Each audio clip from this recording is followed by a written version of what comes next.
Good evening, everybody. Welcome to the next installment of the Blue Abroad Show. I'm your host, Terry.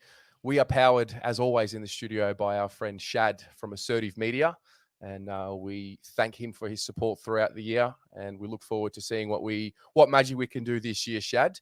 I want to introduce my co-host tonight. His name is Dan. You might know him. Big fella, what's happening? Hey, no bad. How are you? Mate, footy's back. It's back. It's back. I'm back. We can officially declare the season begun. Absolutely, mate. I feel reinvigorated. I was there last night. We'll talk about the AFLW tonight, obviously.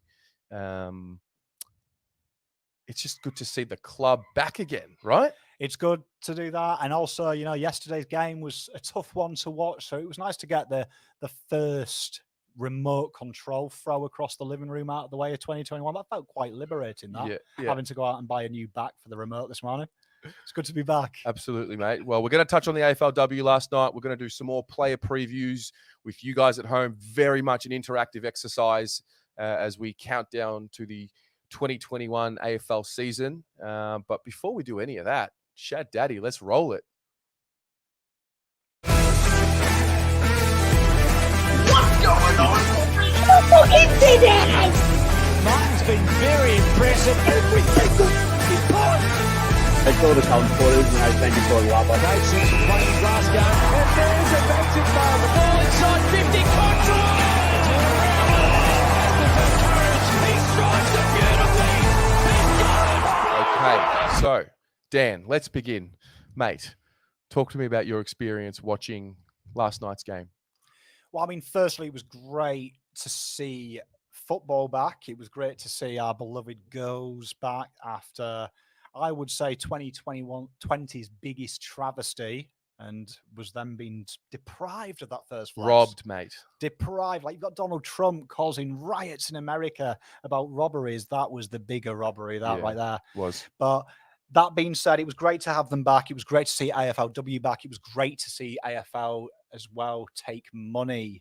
And there was that big stigma, wasn't there, last year? Oh, no one will pay to come and see these girls. Massive shout out to everyone who came because it was a sold out game. So over 6,000 people paid hard-earned coin to see the beloved girls. Wasn't the result we wanted, though, but it was an absolute ripping game. A lot to digest from it. A lot of outs for Carlton as well. I thought it was quite a Herculean effort after the start they had with the players that were out. But all in all, it was a disappointing result, but credit to Collingwood. It's good as well for the game. Never would compliment a Collingwood win, but it's good to see a team that has been one of the whipping girls of the competition usurp one of the favourites. It shows how strong that competition is getting. The gap is no longer as big. Yeah, no, I echo your sentiments. I was so excited to see, first of all, just to go back to Icon Park. There's nothing like going to Icon Park. I spoke about it in my review today. It just brings back all those childhood memories. It's a special place for all of us. Combine that with the fact that we're back at the footy, seeing everybody there. Everyone's got a smile on their face. But one thing I noticed last night in the crowd was I looked sort of to my right, up in the grandstand, a lot of younger guys, boys, and towards the bottom of me, some more. And they were getting really, really rowdy. And for all the criticism that AFLW does receive, I think we need to just stop focusing on the criticism, because if we're going to look for negativity, we're going to find it. To see that next generation of fan really getting into it was pleasing. And I think probably that's what the AFLW is all about. I think you've hit the nail on the head. You call it the next generation. This is the next generation of sporting development. It's girls getting an equal footing to the men. It's the young men, young girls going to the game. And it's a chance really to evolve everything, not just mindset, but bigger than that, fan mindset, fan engagement. There's young kids there, and I could hear them through my television screen. And I've had loads of the younger girls and boys reach out to me about, are you doing AFLW videos? We're super excited. It's heartwarming to see that this is the future of the game. It's here. It ain't going anywhere. So either jump on the AFLW train or jump off the Carlton train. Yeah, is my mantra. It was good. And look, let's not mince it. It was a very, as I said today, I only got there at quarter time. It was a very difficult second quarter to watch. The skills were poor. I don't think it's got anything to do with the fact that, it's the AFLW. I think it's just, I feel like the mentality of our women was just maybe not there. I don't think they were as focused. Collingwood seemed to have this structure in place really well. Our skills it was disappointing. They got better as the game went on, but I got a vibe that they rely a little too much on their talent to get them through as opposed to their system. It felt a little bit. I think they fell into the trap. I was very impressed with Collingwood. They really structured and done their homework on what we do as a team. They really set that trap of dropping really deep. Their midfield, if you look at the kick-ins particularly, and any exit out of defensive 50, was sat really deep and really encouraged that corridor ball, which Carlton genuinely like to play. And it was almost setting them 2-on-1 traps in the corridor. We took them. We fell into the trap. Then obviously, we got back into the game, as we know, and then there was them goals out the back. It was very men football. We get back into the game and it's a cheap goal out the back. That takes the wind out of our sails. I remember it happening. I remember because I was on level 2 and I remember seeing, Collingwood really clear out that forward line. We've been talking about that with the men for ages to do that. And sure enough, as they did it, it was executed to perfection. And it was a game that was won by pressure. Their forward pressure in the second quarter, Collingwood, was brilliant. It got them the win. And also, I think it shows where AFL as a sport, male and women, is coming. If you don't stick your tackles, you don't hit your targets, and you don't lay enough pressure, you don't win football matches. And it showed you there how tactical our game is becoming. The women really showed that last night, that it's not the 80s anymore where everyone plays the same style of football. It's becoming more soccer. These little nuanced tactics can win or lose a game. Yeah. And it was a masterclass from Collingwood. Girls, probably, you can't win football games in the first quarter, but you can lose them. Tough game, but ring rust. It's ring rust. It was all too familiar. It was ring rust. I've seen this before. I'm not gonna. I think we'll still piss the flag. Don't worry. But it's a lesson. You're best off learning the lesson round 1 than you are round 7 or 8. That's true. Nick McDonald here on YouTube has said they're getting more physical, which is good to see. Some big hits last night. Massive wake up call for the girls. Can we talk about Maddie Prasparkas for a minute? Every time Can we talk about Maddie Prasparkas for a minute, mate? Every time I saw Brianna Davey on the TV, I was like chucking things at it. She'd become a hate figure for me straight away. Yeah. And to see Maddie, just have that like little 50-50 and then suddenly just jump back on top of her for afters. Love that. You know what? If the men are watching that, if one of you doesn't do that to Dustin Martin round 1, absolutely, I'll do it to you round 1. How's that? There's my message. Well done, Maddie. You fly the flag, girl. Who is your best on ground for us? I'm going to be controversial. I really enjoyed Layla Leafy's game. I was super impressed by her. I thought we lost her in the 4th, but I thought she was a rock. Wilson was brilliant as well. Maddie, as always, just another level of footballer. Yeah. It's promising signs because the midfielders, particularly the third quarter, it shows you our midfield when it gets on top is really potent. Mm-hmm. It's just the forward line was a little bit disjointed. It felt like the men with Taylor Harris as well. It felt like she was isolated. The defense had worked out a way to deal with her, create that one-on-one contest and spoil it. And I kind of blame Harford for this, not Taylor. And it's kind of what happens with Carlton with Harry. If he's not getting in the game, we keep doing the same thing. Yeah. We don't move him around. And you watch Collingwood, they were willing to change things. Yeah. And it kept it fresh. I'd like to see Taylor be dropped a bit deeper and get her hands on the ball. I think that's where she's skillful. But yeah, it would be between one of them girls for the best for me. Fair enough. I like it. Well, let's move on. We've got quite a few of the AFL player previews to go. Actually, before I do, Rafi Vartanian's given us some votes. Fantastic. Oh, go on. Rafi's going 3 to Katie Lyons, 2 to Maddie Prasparkas, and 1 to La Luifi. Honourable mention to Abby McKay. Love it. Josh Loft says that Prasparkas plays for the jumper. Awesome to see that passion shows. The AFLW is going to be huge if we all keep supporting it. That's it. You don't have to watch it. If you don't want to watch it, don't watch it. If you do want to watch it, come down because it's a good vibe. Oh, it looked like a whale of a time. Do you know what I mean? It was a beautiful game. Like the noise was good as well. It was good to see there was enjoyment, and it's particularly great to see. Like, just I'm a big fan of these next gen kids. Yeah, and it's great to see that my club is in capable hands. Yep, when I go, we are in great hands. We are so happy. Even on the just the fan channel, the fan page, Instagram scene. There's a lot of young, talented. It's a little bit worrying though for me because I have not seen many 13, 14, 15-year-olds make some huge calls yet. I'm looking at you, Helena. You need to start making some big calls because when I go, we need a big call. Let's move on. Shad, we're going to start with the player previews. We're going to get through as many as we can. We've got about 50 minutes. Shad, if you queue up the first one, he goes by the name, he wears number 9. Oh, yeah. And he goes by the name of Patrick Cripps. He's the co-captain we're going to be talking about him. Dan Cripper, he had a challenging 2020. They all had a challenging 2020. I think it was the first year that Cripps had, we talk about nothing is linear. And I feel like for the majority of his career, if not all of it, every year he's just gotten better and better and better. And it seemed like he was Mr. Unstoppable at the end of 2019. And he seemed to have plateaued in some respects. I think there's a new challenge that's been added to him. First of all, he was injured. So he was playing through a shoulder injury or whatever it was. But I think he's no longer looked at as a little baby anymore. He's now captain of the club. And I think this new layer of pressure came onto him. And I think at times he maybe didn't do as well as he could have. How are you viewing Cripps responding in 2021? I think he will do. I think the promising sign, if I'm Patrick Cripps, is for the last 5 years, post Judd, he has been it. He has been the guy that's got to push the agenda. He's the best player. He carries the team. I think if I was Cripps, I'd look this year and see that Walsh nearly beat me in the Brownlow votes.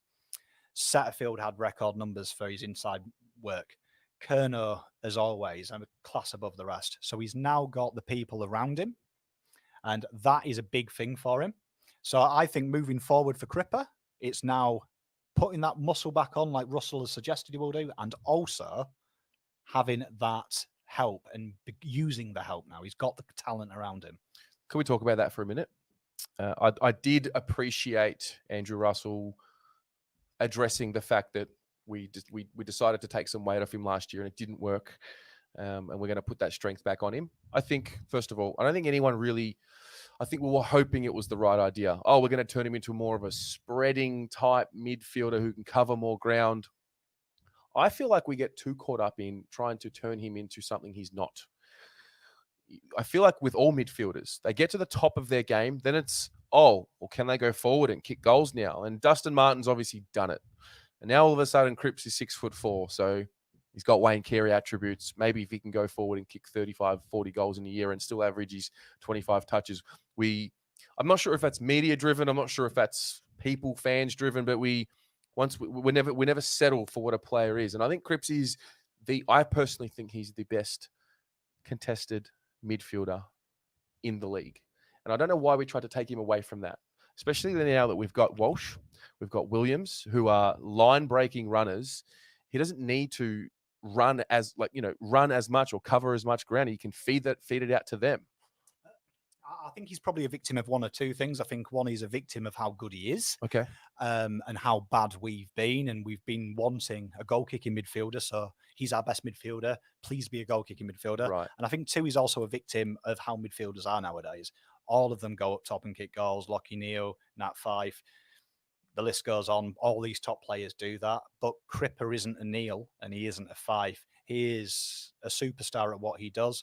And I'd like to see him role model Trent Cotchin at Richmond. And you look at their development, he was a 30 possession game midfielder, their star ball winner. He was kind of like the point guard in NBA. He was the first user of the ball all the time. And he adapted his game to be the subsidiary of his talented midfield. And like you say, he's got Williams, he's got Walsh, he's got Carroll, he's got Dow, the list goes on of players he can give the ball to in the future as well.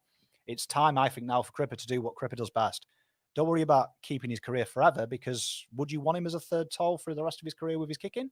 Or do you want him getting 20 contested every week, extracting the pill and handballing it to Walsh and Williams? And that is where you'll win football matches. And I think that is his role going forward. Be the best inside midfielder in the comp, because that's what God made you for. Absolutely. I want to see him tackle more. I think what he built his name on was how ferocious he was at the contest, and his tackle numbers were fantastic. I think that dropped off a little bit last year. Probably had something to do with the shoulder, given the strength. Definitely. Given the strength throughout the shoulder was a struggle. So yeah, and I also think there's a level he needs to go to now as a leader, where I think he's probably going to take a few years to get used to it, if I'm honest. I don't think it's going to click for him straight away. He needs to play in more of these big games, and ultimately failure is the key to success. That's the hidden secret right there. You've got to sort of fail over and over again until you succeed. And I think the fact that he's got Doherty there, I'm hoping that'll fast track his development into a well-rounded captain. But I think you're spot on. I think when he's being a little bit more selfless, like Cochin, I'd rather him be a Cochin captain than, be an absolute superstar where we only look to get him the ball. And I think we do have a lot of options there. I think I look at his best ever game, Brisbane. The Brisbane game, we know how synonymous that is. Why did he have that game? It wasn't because he was Dustin Martin. It was because he struck the fear of God into Brisbane. You watch that first quarter, it was the tackles, the pressure he laid. He became an impact. You could see they were starting to fear him. And fear makes mistakes, and mistakes leave space. So Cripps then can do what Cripps does, because they were worried about what he was going to do next. And I think that is where he's our Dustin Martin. He's not our Dustin Martin in the terms of he's going to get the ball and run through packs 6 times a game and kick 5 goals on the run. He's going to impact by striking the fear of God into that midfield. How do we stop this big beast? Yep. And I think that's where his skill set is, because that then in turn creates space for Williams, creates space for Walsh, because suddenly they're like, shit, I can't handle Cripps. You're going to have to come and help me. Yep. And then someone is left alone. And that's where the skill is. And I think he's a very talented footballer when he does that. Fergus Brutus says that he can't help but feel that if we don't make finals this year, then he's going back to WA. Let's talk about it. There's no better time to talk about it than his preview. I could be naive. I could be reading it completely wrong. I can't see him leaving. Why would he leave? I mean, I get it, the lure of premierships and all of that. I don't think going to West Coast necessarily guarantees him a flag. I don't think going to Freo guarantees him a flag. I think he's so set up off field at the Carlton Football Club that, and also I genuinely believe him when he talks about wanting to do it the hard way. And it wouldn't mean, as he said it on the Scott Penderbury podcast last year, it wouldn't mean as much going to West Coast and winning a flag in my first year as opposed to taking that extra 2, 3, 4 years to win it at Carlton and build it from the ground up. I believe that. I think he comes from a hardworking family, humble beginnings. He's got the right morals and ethics around him. I just think he's invested. I believe it. I think he's genuine.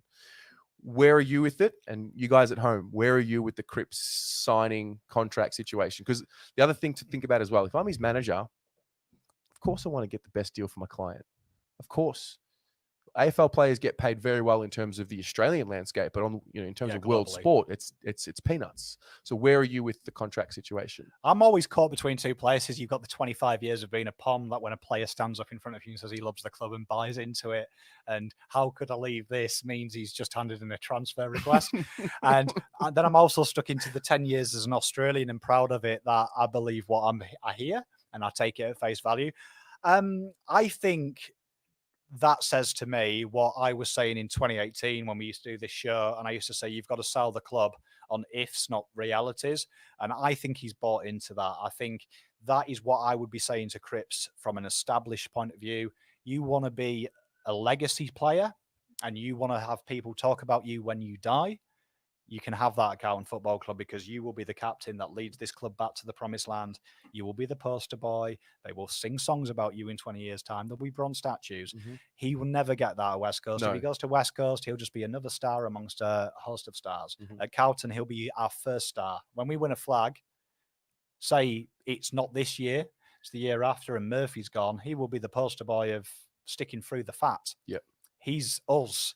He's gone through the shit, and we get to lift that trophy with him. So I can't see him going. The only way I could see him going out, add a sub clause, is, which won't happen, we absolutely capitulate and suddenly it's like 2018. I reckon I wouldn't even blame him, but I reckon we'll play finals football. Sauce said it himself. Carlton have to play finals football because that was the contract offer. And I agree with Sauce. I think that's it. And I think we've shown enough now. Yeah. I think we finished 8th, 7th. Cripps will sign a 5-year deal. My prediction will be it'll come at the bye. We love good news at the bye. He'll sign a 5-year deal. He'll win the Brownlow this year and then win the flag the next. Cheers, Cripper. Good on you, bro. Love it. I think also because he was in WA for so long over the break, I look at that as a positive. That's exactly what he needed. You go home, you get what you need when you go home, and then you leave. Like I'm not sure what his makeup is mentally. I know what I'm like personally. I get itchy. I need to leave. I need to move. Once you learn what you need to learn at home, you want to evolve and become, something else. You want to learn about what's outside of where you've grown up from. if he's got that mentality, I've got no issue there. So It's Instagram culture, though, bro. Like the amount of West Coast fans who have gone, "Oh, he was on a farm in we'd Perth," be doing the same and thing. I'm like, he lives in freaking Perth, bro. Like his Yeah. family live. He I comes know. from Western Australia. I know. Let's get through some comments. Jad, actually, this is an interesting one. Jad, I'd love to have this conversation with you. He says, I think he's gone. He spent a lot of time in WA over the break, which I think has swayed him. And I think he's hesitant in telling the club he's torn. But in the end, I think he'll decide to leave.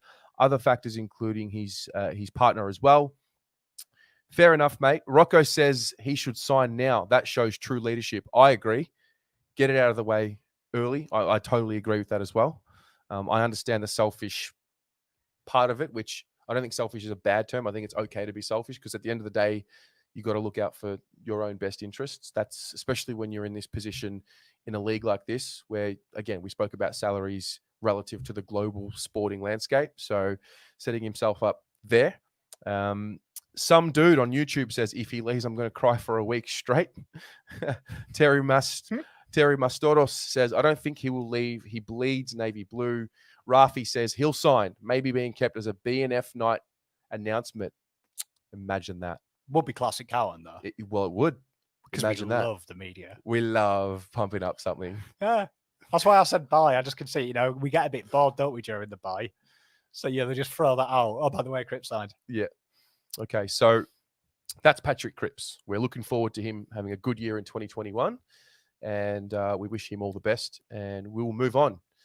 Next up, Shad. Let's link up Harry McKay. Next up is Harry McKay, our boy. Number 10. He's coming into that sweet spot in his career, Pom. He's in that 6th year, 204 centimeters. I knew he was 204 centimeters, but for some reason over the last, I think it was a few weeks ago, say a month ago, I looked at it again and I thought, he's 2 meters 4 tall.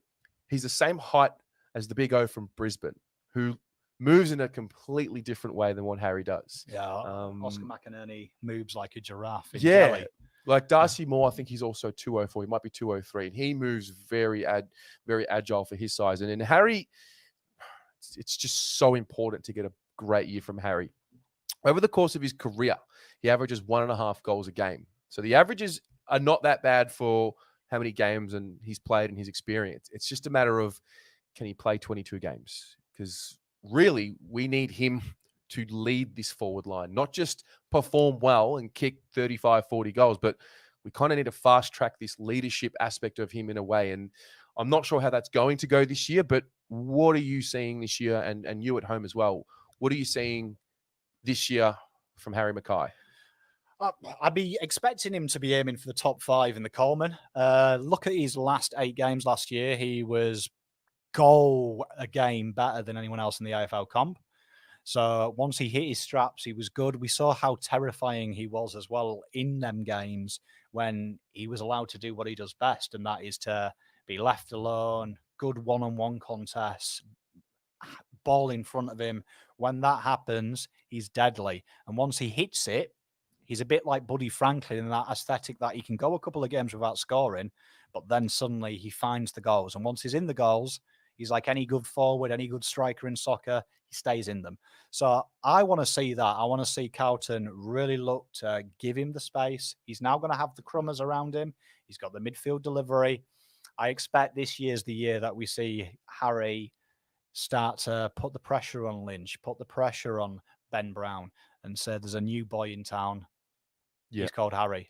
Shad, if you can just get up a graphic that we've got here, and I want to thank young fella that has an Instagram page at VK Analytics. He created this for us, for the show.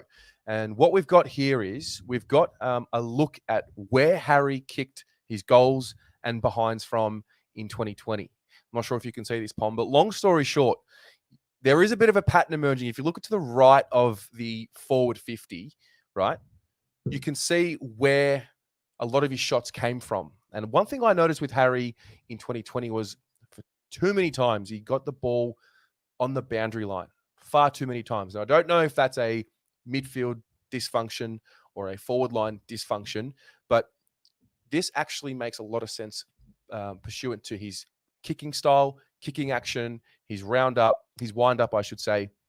And I think we need to look at something like this and really have a look at where he's taking his set shots. We've got to get him better opportunities. We've got to set him up for success because he's our man this year. He is going to be the difference, I think, between us.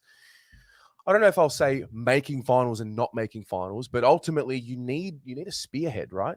You know, all the 100%. finals teams have some sort of a spearhead. I think he's got it all though, hasn't he? I mean, his ability to take contested marks is amazing. He's got that facet. He's now added that layer of speed. We've heard that from the club. He has got faster from his time doing the speed work. I think it's more exactly to your point. He does get the ball kind of in nothing positions, and I think that's sometimes just born out of frustration. You do see he leads quite well. It's more the midfield lowering his eyes. I do think, though, that he does need to take the mark around that 45-50 area because I think he's a better kick from that area than closer. Where he has to penetrate through it. If you watch his kicking technique, it's very Tom Lynch-esque, that he gets fidgety close to goal because he's kind of trying to take a bit off it and get the accuracy. But when he goes through the ball, he's good. We can see he's starting to run a bit like Buddy Franklin, take off on the mark, and he seems to be more comfortable with that. So I'm confident with Harry. I think another year, this is it as well. He's quite a competitive person. Charlie out.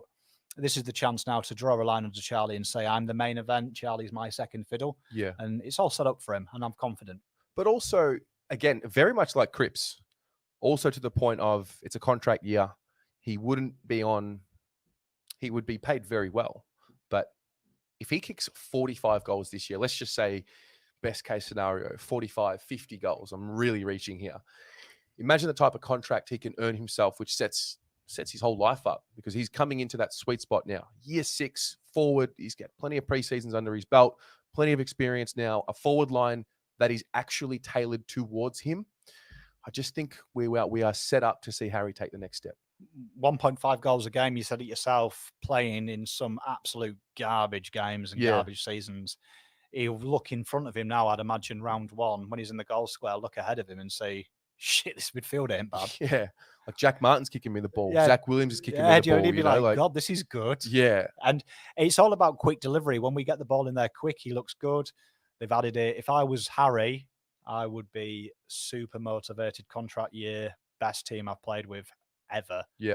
This is his opportunity to shine, and I expect him to do so. No doubt. 50 goals, I'd say, would be his benchmark. He would be thinking mentally, let's go for it. 50. You're looking at 50? Yeah, I'm not saying that's a pressure. I'd say if I was him, I reckon he'd be thinking 50's not out of reach. I can do it. Yeah. I can do it easy. 2.5 goals a game. You guys at home, what are you looking at for goals for Harry? I'm looking at, I would love to see him kick 35 to 40 this year, personally. I'm not sure about you at home, but I want to get through some of your comments. Well, Pom, you think about how many goals you want to see him kick this year, or how many you think he'll kick this year. Black Carrot says, Harry is no slouch.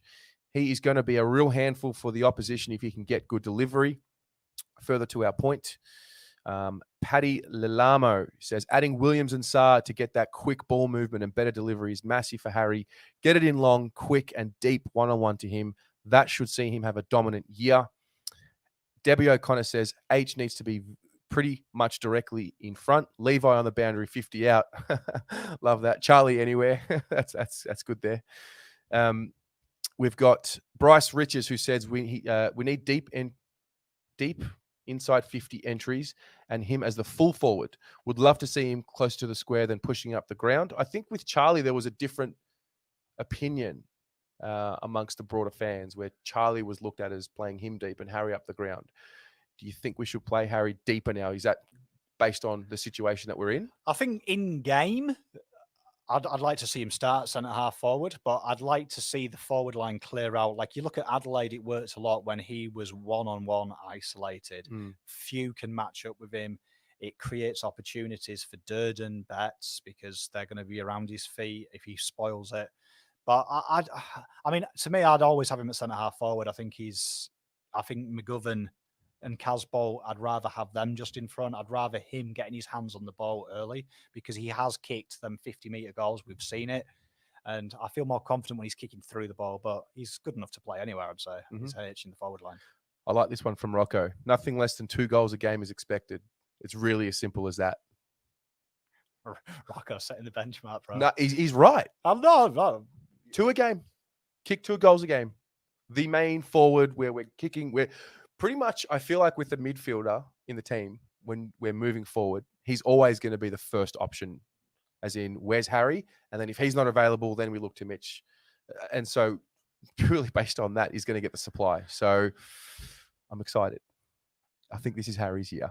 I hope this is Harry's year. It is Harry's year. I mean, to answer your question that you asked me earlier, 46 goals in the regular season, then he'll kick 7 goals in finals, making a total of, what's that, 53? 53. Yeah. Love it. Lock that in. Okay. That's been the Harry McKay preview. Let's move on. We've got number 11, Mr. Mitch McGovern. Pom, this is your man. This is a man who has come under a bit of scrutiny. He hasn't been able to just get it together. We are hoping to see the best of him. For whatever reason, we haven't seen the best of him. I think the best of him was at this point in his career while he played at Adelaide. He looks like he's had a full preseason. He looks to be fit. He looks to be ready to go. And for all the criticism that he does cop, and I will say I think it's deserved. You get what you deserve in this caper. Maybe not to the level that some people go, because we can really get emotional. But he hasn't performed to the level that we want him to. And I think he really, I think he is set up for a good year. I think we're actually a better side when he plays. Never question that. But we need more this year. That's me. That's for me. What is your? Because you were very hopeful of him last year. You had a good chat with him at the BNF a few years back. He made some promises to you. He looked you in the eye. Talk to me about Mitch in 2021. Well, I mean, me and Mitch, we're like siblings. We fall out. I love him again. We fall out. This is a setup for him. When you come to a club of our stature with our fan base on big money, we're expecting returns. It hasn't quite happened, whether that's fitness related, whether you believe sauce and we just throw him in because we're paying him a lot of money and he's cooked and he needs time to get fit. Whatever it is, it hasn't quite worked yet. But when you see Mitch at his best, you see what he can bring. He's brought it in glimpses. His tackle pressure against Port a couple of years ago. His ability to do the spectacular against St Kilda. In patches, you've seen it. You just never quite see it in... It's kind of like being catfished on Tinder. Do you know what I mean? Absolutely. What you signed up for, you ain't got. So... he's all set up for a minute now. He's the second man. He's got to be thinking Kerno's out. I'd hope Mitch is sat at home saying, these two idiots talking about Harry being the main man. I'm the fucking main man. And I'd hope he'd have that mindset. That mentality. Where he's like, you know what? I'm going to kick 50 this year. Yeah. I'm going to be the main man. I'm going to have these boys end of the year talking, is Mitch better than Harry? Yeah. And it's set up for him because we saw him leap. He can can climb. He can do the unthinkable. He's worked with Eddie. He's worked with Teague. He knows the system. So to me, it's about getting him. And I think he does his best work when Harry's doing his best work. When Harry's creating havoc, he's going to be the beneficiary of, hang about, they're all going to Harry now. He's drawing people. I'm open. So let's hope he does it. I don't want to see him up the ground, though. This is why I'd like to see him in the goal square, be that target. I hate to see him halfway down the ground. Do you? I don't mind him there, because when I've watched some of our games from last year, because I just, they just come on, you watch it, whatever. The Geelong game in particular, that was one of his best games of the season. When he's kicking the ball into the forward 50, good things generally happen. I think because he knows what good delivery is, because he is a forward. I don't mind him. I remember when we had Jared Waite and he was just that link man, that half forward link man. I don't mind if that's Mitch. If Charlie's in the team, I think that player needs to be Harry, that link man kicking it into the 50, but also floating deep. I don't mind. Basically, that's my point. I don't mind Mitch playing a little bit up the ground. I like it. I think he also did a pretty good job at times against Port. There were just, like you said, there were moments. Yeah, and when he's got that spring, which was early in the season, where he had that spring in his step, he looked really sharp. But we're not here for moments with him. We don't pay for moments. I think he's a player that needs us. When I talked to him, everything he said to me about the club was the noise, the feeling, the drive, the expectation, the love. I think he's a guy that would suffer from playing in total silence. Okay. I think he's a thinker. Okay. I think he has doubts, self-doubts, big ones.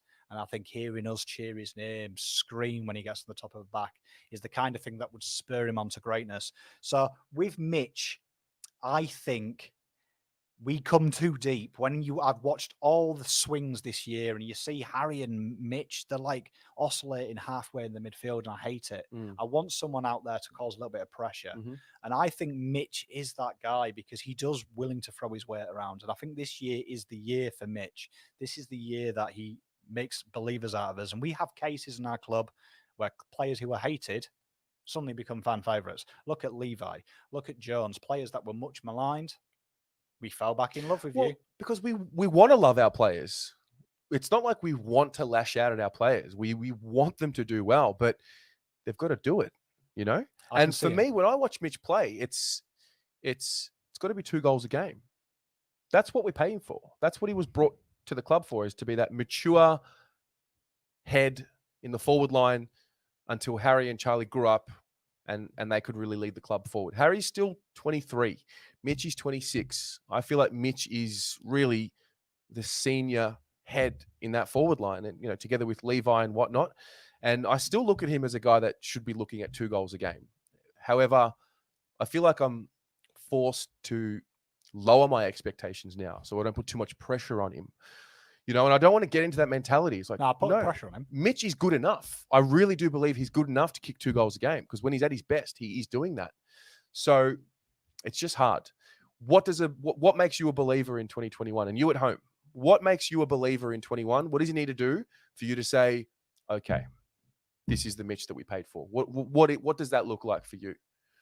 Well, what makes me confident is we're going to play finals this year. And if you look at us through an average of our stats, we were 21% away from where we needed to be. Right. Which says to me every player is going to be 20% better than they were last year. Okay. So I would say for me, a successful for Mitch would be to base his game on Hawkins in the avenue of be the provider. We know Hawkins is a goal kicker, but what people forget about Tom, what makes him so good, is he brings players into the game.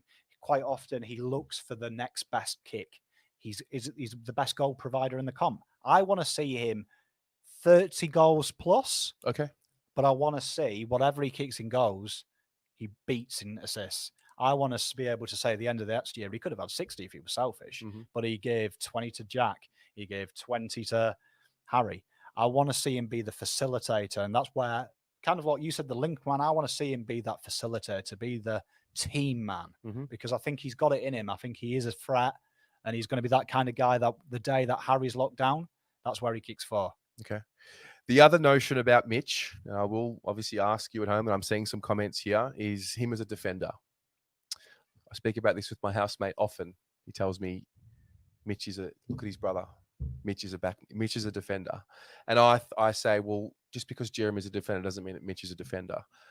At what point do we have to start exploring that option? Because obviously round 17, 2020, we put him in the back line. We started him there anyway. Is that something that's going to become a reality this year?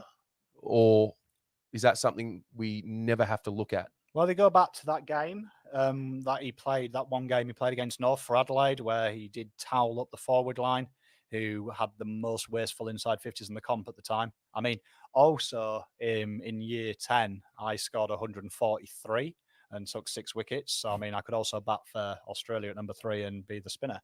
So, also, because I did it once. But to answer your question seriously. Thanks, Paul. To answer your question seriously, not for me, no. I like it as an option in game. Okay. Kind of like Levi is, but I think Teague and his recruitment staff have got a brain. We saw it this year with Simpson. Simpson admitted he was kind of tapped on the shoulder.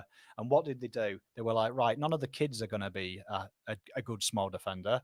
Sod it. We'll buy one from Essendon. So my mentality would be, let's not create a key defender at this club if we need backup and we need a replacement for Jones because he's the eldest of the two.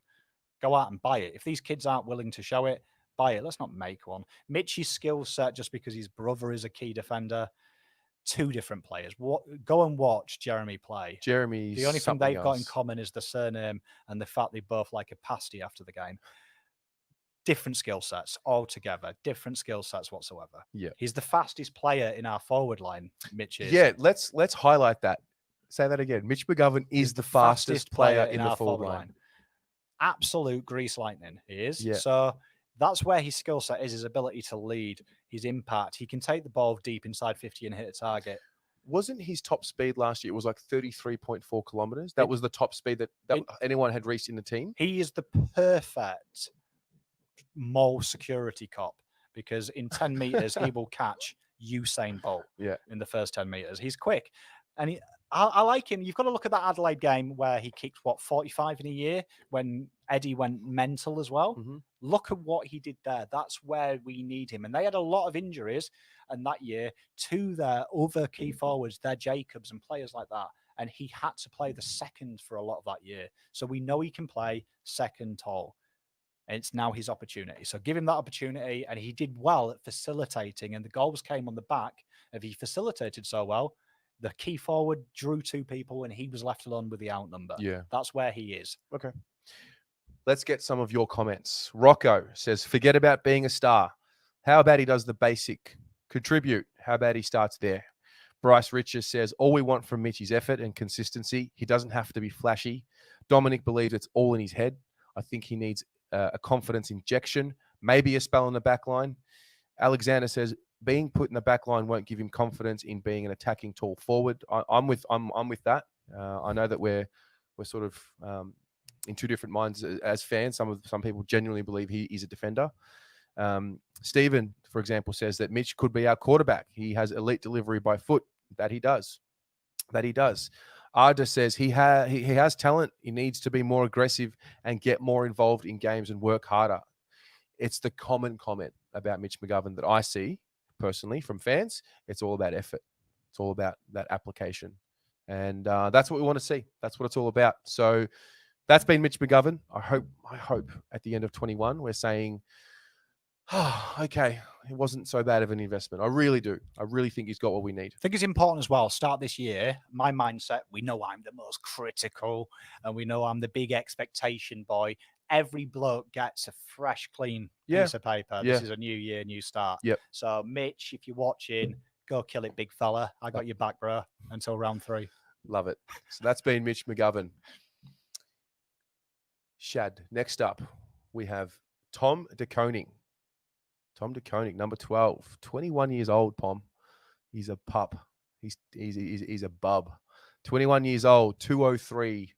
Says here he's 97 kilos. I feel like he's pushing in close to that 100 mark. But I think what we saw from Tom in 2020 was, okay, he could match it at the level.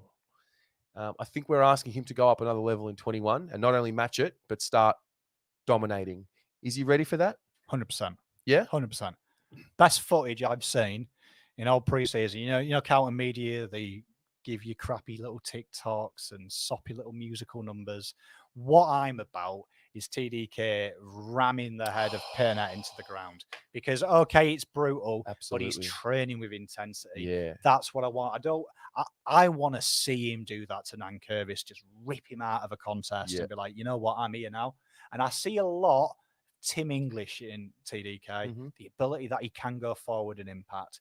I think this year, I reckon he will be Tim English level the year previous. Okay. I reckon that's what I think you heard Teague say it.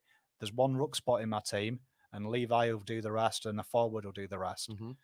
TDK, I reckon he's going to play every game this year and I reckon he will announce himself and we'll be looking at the future there. English and TDK, O'Brien, these are the ruckmen that are going to start knocking Grundy and Gorn off. Look, I obviously hope you're right. Obviously, I hope you're right. I just don't think that's a realistic expectation for him yet. I think we can see what he's going to become. Is he going to become that in this year? I mean, like I said, I hope so. I wouldn't be devastated if he doesn't.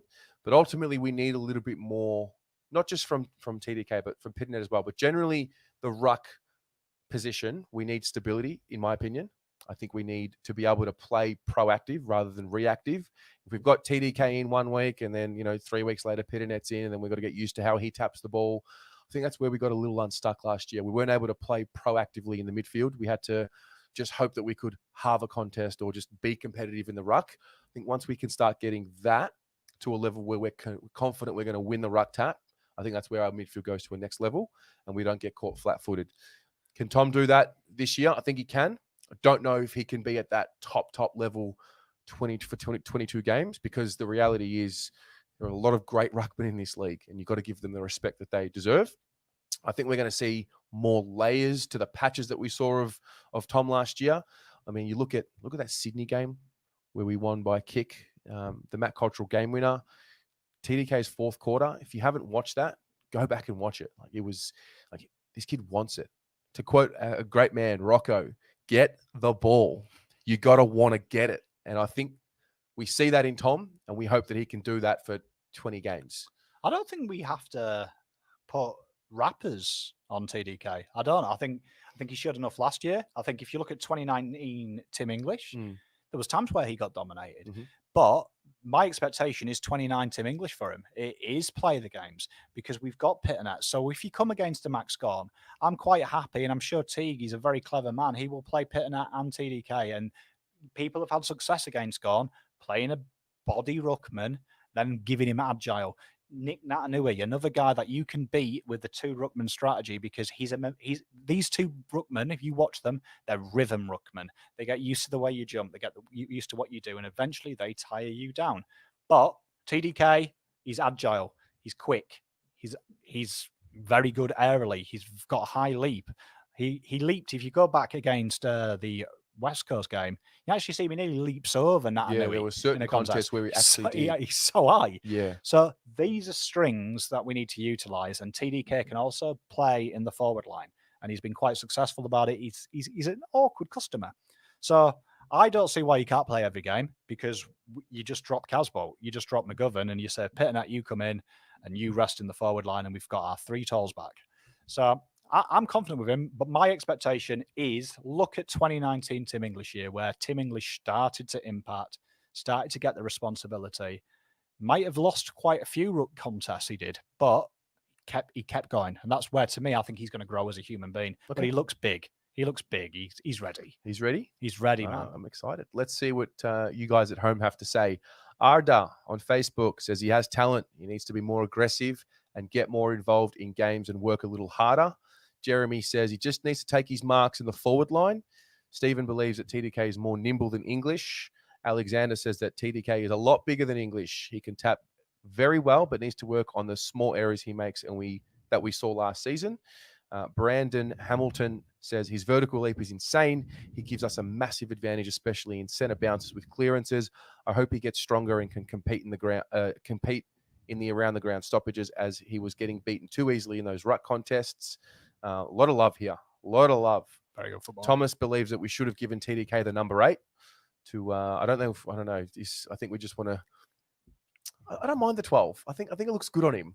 Well, I mean, he makes it his own. I think he should create his own legacy. Yeah, I like that too. I mean, I do like calling him Tom de Cruiser.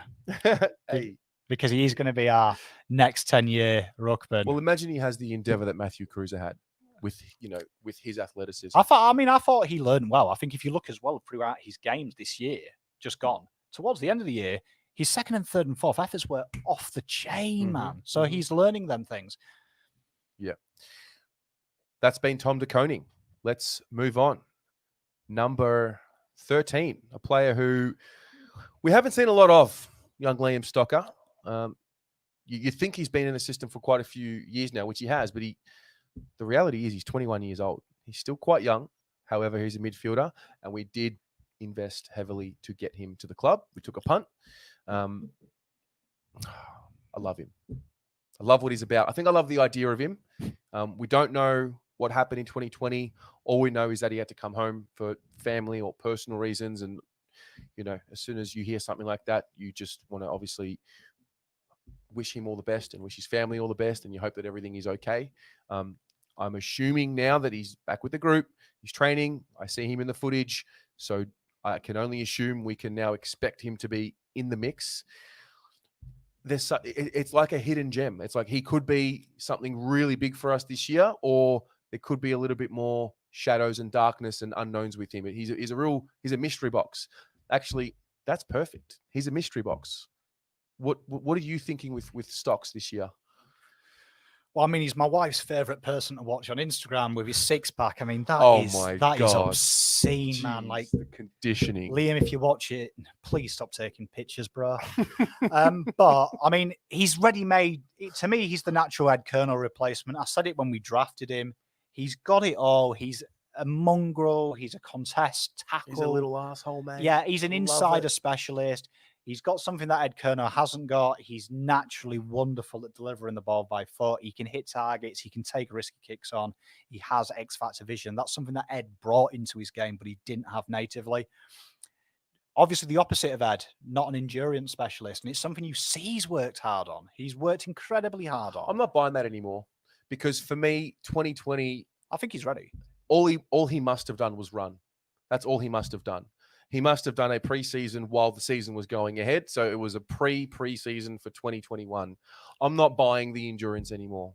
I think there's a little bit of Fugazi going on there. I don't know. But I mean, he can't possibly be unfit. If he's unfit, he needs to retire because, I mean, 3 years of pure running, How can I'd you be imagine unfit? this guy's like Moses Kiptanui, like fitness-wise. So, but to me, to answer your question, what I want to be having this conversation at the end of the year, he's knocking down Ed Colonel's door. He's knocking it down. The death toll is in the distance of Ed Colonel because we're starting to see it. And I hope we're going to be seeing Ed Colonel from Liam Stocker in the VFL. That's what I'm hoping this year. Early doors. He's someone we're talking about. By the by, we have a mystery loss round 13, and he's that name. He keeps popping up. You know, like Jack Silvani did a couple of years ago, kept popping up. I want Liam to be that guy. Yeah. I just remember the glimpses he showed when he did play the games that he played. So is the pressure on from I think not because of his age. I think he's still quite young, but when does that pressure start coming on? Because the reality is we put all this pressure on Paddy Dow, who's a similar age. He's only a year older, I think. So they're not really too far apart, but look at the kind of pressure that the two of them experience. What do we give up for Stocker? Well, I mean, potentially, you've got to say at the time, Yeah. very early doors up until we got rid of Bolton, Yeah. it was pick one. It was Matt Rowell. Yeah, at the time when we... Okay. So you've got to think it was Matt Rowell. But at the time of the trade, it was like pick 4? It ended up becoming... Like the future pick became a pick 4. Yeah, it was like 5 or 6, wasn't it? Yeah. Okay. So it wasn't a bad bit of business, let's be honest. So, but I would be saying if this year he hasn't played 5 games... unless the midfield has torn the competition apart and we're being injury-free, I would start to be questioning why aren't we trading you're like, this what's guy? going on? I'd be saying that it's a waste of his career. So if he's not on the precipice at the end of this year or in the conversation, we have to start maybe looking at another option because I would say that's the club not wanting him. But I want to see him top 3 VFL. Absolutely. Top 3. Non-negotiable. I want to be having this conversation about him and Dow. See what I said about Dow last week in the comments. Basically, I want to be that guy where we're saying, where the hell is Stocker? He's killing it. He's killing Murphy it. has a bad game. We're straight away. Why aren't we playing Dow? Why aren't we playing Stocker? Yeah. I want to be in that conversation. Okay. Fair enough. Some of you at home, I want to see what you have to say. Andrew Scott says he'll become our new Jordan Russell, but without the breakout year, that gives him a big contract. Black Carrot says if the club can mature him, settle him down, but give him the chance, he will succeed. Debbie says, please no more pressure on any of our kids until they're at least 23 or 24. I think that's what she meant there. Thomas said, 23. It says 34. I was going to say, 34. 34, Deb, we're waiting here. Deb. No, all good. Thomas says, Liam Stocker needs to be the player to put Ed Kerno into retirement. Yeah. Not saying Eddie's done, but to put pressure on these senior players. That's when we will become finals contenders, in my opinion. Alexander is not convinced on Stocks. He's a bit of a black hole for me. What is his role exactly? And when people say he showed glimpses, I just don't see it. That's fair enough. Bryce has the same questions. If he's fit and firing, where does he fit in? What player does he push out? So again, mystery box. I think we'll leave it there and hope for the best. But he's someone I want to get excited about. So we hope that we can see that in 2021, and we wish him all the best as we do all of them. I remember he's a Moorish medal as well. They don't just give them out. That's true. Very true. Nick Graham, that's another one as well. What a shocking example. Okay, move on. Got him. Next up, and the final player preview for the evening. It's all flown by, Pom. It goes past. Goodness me. Liam Jones, number 14. He's 29 years old. He's 199 centimeters, 97 kilos. And one thing that he did well in 2020 was, well, first of all, he got back to his best form, but he averaged 8.8 spoils a game, which ranked elite in the competition, as well as his 2.8 intercept marks a game, which ranks elite in the competition. He plays with heart. He always has. He understands what it's like to be on the verge of losing everything. So I feel like he plays with a gratitude, and he doesn't play with a what's the word I'm looking for? He doesn't play with a sense of entitlement. What are we looking at? What are you looking at for him in 21? Just more of the same, or an evolution to his game, a new role?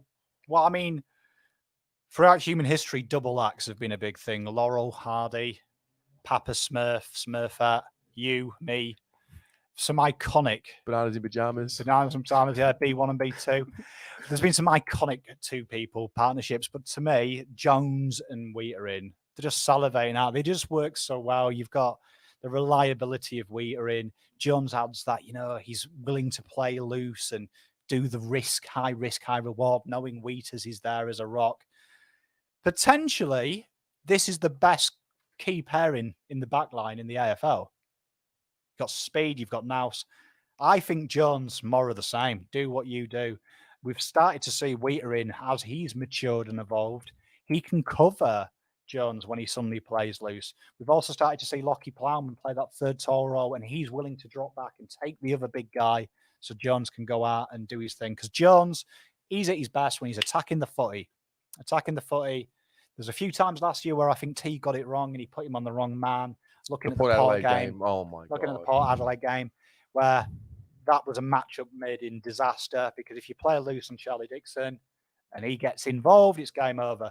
But that being said, Jones, I've got no issues with. He's another player that, if I'm Mitch McGovern, I'm seeing what's possible. 5 years ago, everyone hated Liam Jones. Get rid of him. He's a hack. Why did we get him from the Doggies? Yeah. Hack. Waste of a pick. Look at Levi. This is another guy that we take to you very quickly. Look at me now. I'm calling him the best key defending pairing in the competition. 5 years ago, I've probably got messages where I'm like, this guy's pants. Yeah. So turns around. But Jones, more of the same, my friend. More of the same. Yeah, do what you do. He's one of the few in the team that I say the exact same thing. Like Ed Kerner's another one. It's literally just keep doing what you've always done. Play with the same spirit you've always played with. I think he's reduced the old moments. I think he still has them. But one thing about Jonesy, and I think Jack Noons also has this trait, when they do make a real blunder and they muff it, they have that character and that mentality to make sure that the next contest they fix it up. And you take that as a fan, or I take that as a fan, but I do want to obviously limit the old moments that he has from here on in. When I read the team, and I think you've hit it on your head, I read the team backwards when the AFL puts the team release. And the backline this year, I'm just thinking, my feet are going to be up, aren't they? Because that backline is lit, man. But exactly spot on. Liam Jones is like Plowman. He makes them mistakes. And I think why he probably doesn't get picked on as much as Plowman is he's learned to not get inside his head and get upset about it. He just makes the next one better. And I think they seem to work so well, Jones and Wheaterin, don't they? Like, they look like, it's almost like they're an adopted brotherhood. You can see it, don't you? Like at school, there was always them brothers that you had question marks what the dad was getting up to. Like, they're it. They just work so well. Like, it's a perfect combination. But Jones, I've got no issues with him. Just do what you do, Jones. That would be my advice from this year. Do what you do. Play football. Let's see what everyone else has to say. Bryce says he's Mr. Golden Fist. He shows the effort we want and need. He doesn't get enough credit from the fans at all. Alexander says that Jones is a staple in our defense. He spoils well and he steps up in big moments, except when he went for goal against Fremantle in the dying minutes of the season last. Yeah. If you remember that, I do remember that. I was excited about that as well because he used to be a forward. So I was like, he's still got it in him. Nah. Shad says Jones, 0 to hero in one season, more crucial to finals than some may think. But Jad says, I know Shad Daddy will hate this, but I don't see us winning a flag with Jones in the team as a starter. Just won't happen. His best isn't worth his worst. Shad says he's banning him. Love it. Love it. It's all going off in the comments. Chris says, I love what Jones brings to the table, but he has so many brain phase where he makes basic errors that cost us. Andrew says, Liam Jones, 110% effort every game. Literally the opposite to Mitch. He's given Mitch a bit of a slap there. And so, yeah, Ari says he's always reliable. I think that's a good one for him. He is always reliable. He's maybe not Ed Kerno reliable. I don't think many people are Ed Kerno level of reliable. But no, I'm looking forward to having Jones back. Because I remember 2019, it was a very tough year for him on a few fronts. Obviously, the bad concussion. He obviously he lost his mother as well. So I think the 2020 was a very important year to bounce him back and get him settled in. So we need to also remember the human element to this as well. And he's a good person. I think he's a good clubman, and I'm very grateful to have him at the club. So looking forward to it, guys. 7 p.m. That'll do it. Nailed it. Pom. That was quick, mate. It just flies by. It's good to have you back. It's too quick, but always good. Always a pleasure to be back. What's for those of you who don't know, you would know by now, but what's your sub count? Are we on the track to 1,000? Are we getting there? We're 596, I think now. There has to be 4 people watching on YouTube right now that can go to Pom's YouTube channel, Pommy in Oz, and get him to 600. There have to be 4 of you at least. So do the man a favor. Got all sorts as well. I was in makeup last week. One more thing as well, a very special announcement. The Jumper Punch has gone to a new level, and we've got a very special series coming up. Pom, Rocco, and Mr. Glenn Manton got together and filmed some magic. So, Pom, do you want to give us a bit of a teaser? What can we expect over the next few weeks? Absolute whirlwind of emotion from Glenn Manton. He's one of football's thinkers. We're covering all sorts. You'll learn about the pressures mentally on a player being 16, touted for big things, and the development that goes in from 16-year-old to retiree. You're going to learn a little bit about mental health as a footballer and how that differs and is relatable to things we do. Really, I watched this. I've had that hour affected me more than a lot of things I've ever seen. It's really made me question what I present and what I say, because it was kind of heartwarming what he told us. So really important, real good watch, boys and girls. Looking forward to it. Guys, that'll do us. Have a great evening. We will see you next Friday, 6 p.m. live here on YouTube and Facebook. Go the Mighty Blues.